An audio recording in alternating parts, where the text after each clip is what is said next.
peut éviter ces débats personnels rek c'est bien pour ñëpp parce que fii ay kilifa rek ñoo fi toog. sa doom mi ngi lay seetaan say militants ñu ngi lay seetaan say admirateurs ñu ngi lay seetaan yow say admirateurs ñu ngi lay seetaan yow suñuy élèves ñu ngi ñuy suivre te bu ñu fàtte mukk ci kaw suuf que ni am na lu ñuy wax ñun ñi nga xam ne ay kilifa lañ élève bi wala xale bu ndaw bi di ñu déglu ñu toog fi di ko joxalante moom loolu dootul ay ci moom je ne sais pas est-ce que nous sommes capables de mesurer cette dose de responsabilité dans la conscience des jeunes yi déglu ay magum jëmm ñuy toog di joxante ay pag yu sew tàmmal nañ ñu ko nag ay débat de caniveau man nag du ma ci bokk ñu ko éviter ñun ñëpp xam nga nee ne affaire Simon kilifa ak député yi man je ne parlerai pas de thèse de complot gëmuma ko parce que on a vu aussi des faits moi je parlerai peut-être de la thèse de l'accablement li ma bëgg a wax mooy je tiens à dire à tous les Sénégalais que nous sommes aujourd'hui devant un fait très important am na ay députés yoo xam ne enfin parce que man pour être honnête suivre ma ko sax parce que j'étais occupé à faire autre chose je crois que c'est des députés de la majorité voilà c'est des députés de la majorité oui. Donc am na ay députés yoo xam ne Macky Sall lañ faral mu am lu ñu leen jiiñ mu am ñoo xam ne nii ay opposants lañ muy Simon ak kilifa ñu am ñu leen jiiñ mais Sénégalais nañ toog di seetaan ñii dugg nañ kaso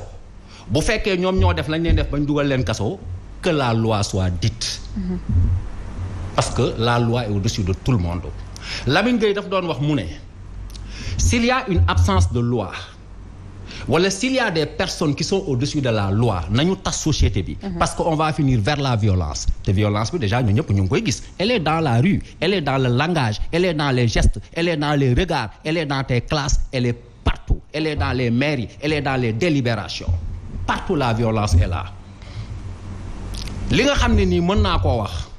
man je ne peux pas être affirmatif c'est une certaine formation philosophique qui m'empêche d'être trop affirmatif peut-être que c'est ça qui fait notre beauté et notre faiblesse en tant que philosophe du ma wax ni du leer parce que awma ci conviction je parle des députés mais gëm naa ni su leerul du ma bett et c'est le passé qui me permet de le dire maître Sey yàlla na ko yàlla yërëm kan moo ko rey il n'y avait pas de justice il n'y avait pas de fait Balla Gaye kat moo ko rey Ibrahima Faye bu Saint-Louis xaw ma nu mu tudd Fall kat moo ko rey Sadibou depuis xaw ma commissaire Sadibou au parti social kat moo ko rey combien de crimes sont restés inéclairés le bateau le Joola qui est responsable des passeports diplomatiques c'est un crime mais 2000 personnes qu'on noie dans la mer y a pas plus criminel que ça fi la jaar aujourd'hui qui est responsable kon bu fekkee dañuy dem ca ragal yàlla mi ngi commencé booy wax dara nga teg ko ci ay faits non on ne saurait être des choses subjectives parce que man fii ma toogalu ma fi Ablaye Wade toogalu ma fi Macky Sall je ne suis d'aucun parti bu ma génnee ci mbedd mi damay sant yàlla foo romb ñu naan le professeur di la fóon di la raay di la may lu ne yow peuple bi ngay waxal et il m'aurait été très facile de tenir un discours vers un camp pour profiter de certaines choses mais les choses sont des problèmes de choix li may mën a wax mooy la magistrature oui. Les problèmes de la magistrature Macky Sall moo ko bind yoonu yokkute page 45 c'est le président Macky Sall qui a dit que la justice sénégalaise elle est pas indépendante que ni les magistrats sont insuffisants qu'ils sont mal formés Macky Sall moo ko bind et Macky Sall quand il parle du Sénégal tout le monde doit l'écouter parce que yàlla may na ko ci Sénégal loo xam ne may ko kenn mu occuper les postes les plus stratégiques y a pas quelqu'un qui connaît le pays et les Sénégalais plus que le président de la République moom moo ko bind mu wax ci programme am que ni premier mal bi mooy cordon ombilical bi lié le ministère de la justice ak bi mu ñëwee daf ko dindi wu ko il l'avait promis il l'a écrit il ne l'a jamais enlevé magistrats yi dajaloo c'est pas un syndicat les magistrats comme les syndicats d'enseignants ñoom dañu am ay limites c'est beaucoup plus la stratification est beaucoup plus compliquée là-bas un magistrat ne peut pas dire tout ce qu'il veut ñu ñëpp xam nañ ko un magistrat a démissionné ici et quand un magistrat démissionne et parle de la magistrature c'est pas Sanoussi ou le maire ou le chroniqueur moom moo ne j'ai démissionné d'une magistrature qui a démissionné on n'accuse pas des personnes compétence su magistrat yi loolu kenn du ci wax dañoo jàng ba yëy téere yi ni ko olof yi di waxee mais un homme ses actes sont définis par un système te nit boo gis nit la nit boo gis ci kaw suuf dafa am xol am deret am intérêt moo tax Rousseau mu ne il faut faire de telle sorte que ce que l'intérêt prescrit et ce que la justice permet ne soit pas divisé malheureusement fii ce que l'intérêt prescrit ñu koy diviser le cas de Bougazelli parlons-en je n'ai rien contre ce monsieur je le connais pas je l'ai jamais vu il n'est pas mon ami il n'est pas mon ennemi mais il s'est invité par ses actes au débat public nekk na député ñu jàpp ko fii tëj ko génne ko ne parce que dafa feebar quelque temps yàggul mu taxaw ne moom il est un candidat de la mairie de Guédiawaye lan moo tax jàppuñu ko tëj ko ci kaso bi mais parce que tout simplement il est l'ami du pouvoir loolu ragal yàlla mi ngi commencé ci li nga xam ne soo koy wax bàyyi laan Mbàkke naan la li ngay wax de boo xamoon li nekk ci yow naan la bàyyil kàcc yi di nga noppi tant que amuñ ce croix citoyen qui nous élève de tous les intérêts individuels réew mi lii moo fi nekk lëndëm mën na ñu toog pendant des années les mêmes problèmes Senghor su ñëwaatoon toog fii ci débat bi il se perdrait pas d'accord 60 ans durant inondation autosuffisance alimentaire li ma ci mën a wax daal mooy ñu ngi ubbi suñuy bët di xool kilifaak yaanaamaa rek sanu seek ñoo yem ku ci def dara dañ laa war a jàpp mais ces députés là aussi il faut que l'État nous montre que dañ leen war a téye te xam nga ma terminer foofu lu tax mu garaaw lu tax mu garaaw ne ci population bi man su may wax damay xool xale yi nekk ci kër yi di suivre actualité te ñu jàngal ni ñun ñëpp ne xale yooyu ñooy semence bi ñu war a ji ëllëg mu war a màgg mais si les députés sont des représentants de la nation officiellement élus mais Kilifeu et Y'en a marre aussi sont des représentants de la conscience populaire am na loo xam ne waru leen bu dee ñoom ñoo ko def parce que au bout du compte dans l'analyse xale bi toog di seetaan wala kii toog di seetaan daf naan mais Sénégal léegi lu xew ñii toog di ñu woo ci seen bopp di ñu woo ci nouveau type sénégalais accusé wu ma leen man damay analyser rek tey ñu dégg leen ci ay affaire u trafic. D'accord. Les députés moom de toute façon lii am mënul bett kenn je ne parle pas de l'honorabilité des députés je n'ai rien contre des députés oui. mais c'est le système député ñaata yoon lañ leen gis ñu xeex assemblée nationale bëri na ñaata yoon lañ leen gis ñu saagante en direct assemblée nationale toutes les générations. Merci, professeur. ma ñëw rek l'on traversé sur toutes les législatures mais fu ñu demee ba biir assemblée nationale nit mën a taxaw saaga un ministre sax de la république taxaw naan je ne réponds pas au coup de l'âne nga gis ni tey dafa am ñoo xam ne dañoo jiite mais xamatuñ sax ku ñu doon parce que un bon instituteur sax buy taxaw di wax ak ay élèves am waru leen wax je réponds au coup de l'âne waxuma la nga nekk un ministre de la République taxaw dans un lieu aussi sacré que l'Assemblée nationale et ça passe ñaata xeex lañ fi def ñaata xuloo lañ fi def ñaata rayante lañ fi def et tout ça est passé donc fii li fi am il y a de rien nouveau sous le soleil nañu jéem a xool yi exemple ñu joxe suñu réew yi ñu jéem a libérer la justice le président Macky Sall li mu bind nañ ko ñaan bala moo génn réew mi 2024 mu honorer Sénégal transformer le système de justice il en sera très grand mais avec cet tâtonnement là dañuy sonn rek. Merci professeur ci sa analyse alors ma ñëw ci Djibril Beye parce que tout à l'heure ñu ngi koy wax par rapport à ces passeports diplomatiques ak trafic de visa mais d'une autre part yow ci say kàddu bu njëkk wax nga ko mooy vidéo yi ñuy génnee ñu gis bi gën a choqué peut-être mooy vidéo Bougazelli boo xamante ne mu ngi woon ci loxo ay gendarmerie wala ay policiers wala sax ci loxo ñi ko arrêté woon vidéo boobu fuité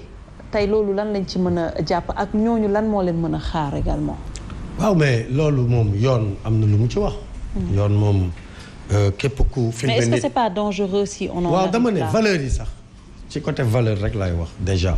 même si la justice même la loi ne l'avait pas prévu ñun war nañu am lu ñu jommal suñu bopp en tant que des Sénégalais. Moi je voulais juste faire des précisions. Parce que boo jàppee. Professeur, moi je suis enseignant. Je suis enseignant et mes étudiants sont en train de me suivre. Je place le Sénégal au-dessus de monsieur Macky Sall, président de la République du Sénégal. li may waxee yëpp ay conviction yu forte la du parparloo nee na Aïcha wax naa la fi benn jour politiciens yi dañu war a bàyyi koo ci jàpp mu ne dañ ma comploter mais ku jégi affaire Ousmane Sonko da ma ko laaj man la c'est un complot contre l'État du Sénégal parce que man dama gëm état man su ma gisee kuy tuutil état j'ai mal ñi koy représenté dañ leen war a jox ay dayo waxuma nag nga représenté ko nekk leneen dama wax ne gendarme bi sol tenue da nga ko war a jox dayo parce que Sénégal moo tax mu toog mais les procureurs dont on parle mais c'est des Sénégalais suñuy frères lañu dañu jàpp ne ñoom daal ay xuusmaa ñàpp lañu mais loolu amul dafa fekk ne dëkk bu nekk dafa am organisation judiciaire Sénégal on a une justice indépendante c'est un débat. Oui. C'est un débat on ne peut pas se figer sur ces questions-là man mën naa jàpp ne tey jii boo jëlee organisation judiciaire bu Sénégal cordon ombilical bi du caaga ne ministre de la justice dafa war a wax procureur lu muy def déedéet mën na ko ne toppal fay ndax telle infraction wala tel crime mais buy def enquête am kenn du ko wax ni nga koy defee su paree ba conclure ne ko fay deful dara du ma ko poursuivre kenn mënul ci moom dara te je connais des procureurs yu taxaw ci loolu Ablaye Wade waxoon na ne juge loo ko libéré bu bañee libre mu ñëw toog ci suuf du libre mukk ci àdduna donc du question organisation moi je me porte en faux parce que Sénégal lan moo ko ngànk notre justice c'est le conseil supérieur de la magistrature conseil supérieur de la magistrature ñaata magistrat ñoo fa 16 ñoo fa nekk 16 yi cour yu mag yi ñoo njëkk représenté wu cour suprême cour d'appel les présidents et les procureurs généraux mais président kese moo fa nekkul magistrat ak ministre de la justice waaw ki nga xam ne moom la réew mi fal au suffrage universel direct ñu ne ko du toog pour xool nekk facilitateur dans ce conseil bi nga xam ne moom manque justice bi kon da ngay dem ci dictature de la magistrature est-ce que mën nañu jàpp ne dañu war a jël ay magistrats dugal leen ci benn commission ñoom ñuy décider ci justice bi ñoom bu ñu tegee seen dictature fan la Sénégal jëm donc loolu yenn na xel mën na nangu président jiite ko te bés bu ñu waree sanctionner ay magistrats président du fa toog magistrat yi ma la wax cour suprême cour d'appel du ñu fa toog kon loolu mooy Sénégal France autorité judiciaire la am Sénégal am pouvoir judiciaire man ce débat là je pense que débat boo xam ne la c'est réglé par notre architecture judiciaire magistrat bi ñu tegalite ko ci lan inamovibilité mais procureur c'est un magistrat debout il poursuit mais il ne juge pas su paree day jox juge d'instruction mu instruire dem en profondeur ci dossier bi donc bu la wooyee demal wuyu bu la defee mandat de dépôt moo ko def mais le principe l'exception mooy mandat de dépôt il faut que ñun ñu dugal loolu suñu bopp yi c'est-à-dire que ñu bàyyi Bougazali mu nekk je parle même pas de Bougazali n'importe quel Sénégalais mu demande liberté provisoire en attendant ñu koy juger principe bi mooy ñu may ko Bougazali lay fàttali bi ñu koy jàpp police a ko jàpp mais police kan mooy chef am du ministre de l'Intérieur waaw kay loolu mooy wan ne président Macky Sall bu mu ne je ne protégerai personne parce que la police n'est pas en marge du ministère de l'Intérieur kon nañu bàyyi wax boobu benn ñu jël dossier am teggi immunité parlementaire am jàpp ko mu ñaan liberté provisoire am na ci droit Bougazali c'est un Sénégalais même s'il est criminel su leen neexee mais c'est un Sénégalais ki jël fetal dóor nit mu dee c'est un Sénégalais il a le droit d'une liberté provisoire pourquoi ñu ko koy bañal ñi ko koy bañal ñooñu ñoo teguwul ci yoon man bañaluma ko Bougazali bañaluma ko Ousmane Sonko bañaluma ko kilifa dama wax ne kilifa xawma luñ koy toppee ay vidéo laa gisuma ci complot parce que man li ma gis bi muy wax ci vidéo bi kan moo ko doon wax loo mais loolu sax daf ñu dul neex ñu gis ku mel ni kilifa muy wax loolu day doon lu metti ci ñun parce que dañ leen di déglu c'est des artistes man am na rabam boo xam ne dama koy déglu mooy bi muy nekk borom kër gi yor kurus bi dama koy déglu suma portable parce que dama ko bëgg mais quand même nit la mu war a joxe le bon exemple parce que mu ngi taxaw ci fu mu taxaw moo tax kon moom mënul bokk ak man mënul bokk ak keneen kon kooku mënuñu fi taxaw di fa waxu complot maintenant bu ñu jàppee ne toujours sëñ Saliou ni mu ko waxee bu ñu jàppee ku nekk ci pouvoir tey bu ñu mënee woon niip sëñ Saliou ne moo ko def te fekk defuma dara mais loolu tam sëñ Sall dañ koy maytu parce que justice fu muy taxawee mooy ki nekk pouvoir ki nekk opposition ñoo ci yam te liberté provisoire da ngeen ko war a di saluer man Sénégal rek laa gis ñu may nit liberté provisoire mais nit di ko ŋàññ mais un homme bu bëgg justice bu ñu mayee nit liberté provisoire daf koy tàccu dañoo tardé ci côté boobu tey teg dafa war a nekk exception la war a nekk dans les principes donc man dama jàpp ne y a une séparation des pouvoirs maintenant li ko Birame Faye waxee léegi directeur général ña dem fa ñu dem kenn diriwu leen fa ñu fekk la fa dañ la fa fekkee yaa fa yóbbu sa bopp nga ne dañ ma complot toujours donc ñu ngi comploter état du Sénégal et il faut que quand même ñu bàyyi magistrat yi ñuy def seen liggéey parce que bu dee da nga wax ne def na 1 mois woowu ñu 6 mois mais du yaay déterminer nombre de temps le procureur mën na jot dossier bi mën na gis coow li mais mu demande ñu ciy def enquête sans kenn xam pour am plus d'éléments mais attends c'est des délais non attends les délais des gens non non man je peux pas parler d'enquête. Je te permets l'action publique n'est pas déclenchée aussi. Si il s'est autosaisi mais dama ne attendez il s'est autosaisi mais délai bi muy def autosaisi yow du yaa ko koy décider délai bi médecin bi